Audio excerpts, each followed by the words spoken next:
Dealing with normal marital hatred. Hi, I'm Ed Riggins, but most people just call me Riggo, and welcome back to Thoughts for Thursday. The term marital hatred was popularized by family therapist Terry Real. None other than Bruce Springsteen wrote the foreword to one of Real's books. The Times interviewed Real in 2022, and here's my favorite sentence from the article. I've run around the country for 20 years talking about what I call normal marital hatred, and not one person has ever come backstage to ask what I meant by that, close quotes.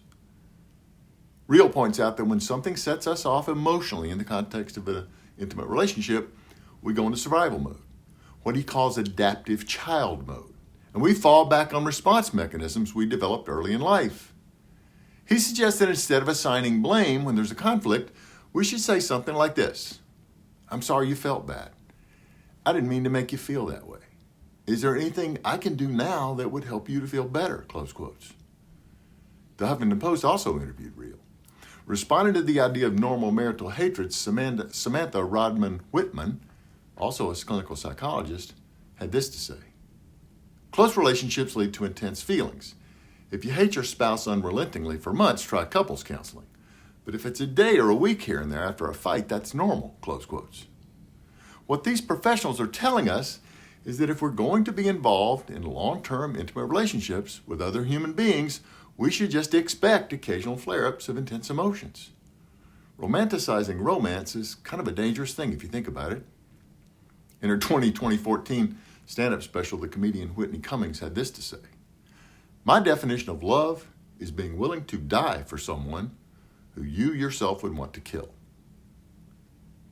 In a recent issue of Spirituality and Health magazine, psychotherapist Kevin Anderson offered this. I can say that among the thousands of couples I have worked with in therapy, there have been few whose central problem was other than learning to treat each other with kindness. In committed relationships, as in religion, the enemy of kindness is the belief that I am right and you are wrong, that you are the problem. The root of rigid, kindness-blocking beliefs is reactivity, the habitual quickness of our well-rehearsed triggers, thoughts, and emotions, and behaviors. Kindness is an energy that lives in the gap between stimulus and response. Practicing meeting everything in life with mindful, non-judging awareness allows us to begin choosing our best responses instead of our most reactive ones, close quotes. Begin choosing our best responses instead of our most reactive ones? Wow. I don't mean to imply even subtly that this is easy. But for those of us lucky enough to find someone with a mutual desire to be in an intimate relationship with us, I do mean to state very firmly that I think it's necessary. Thanks for joining me.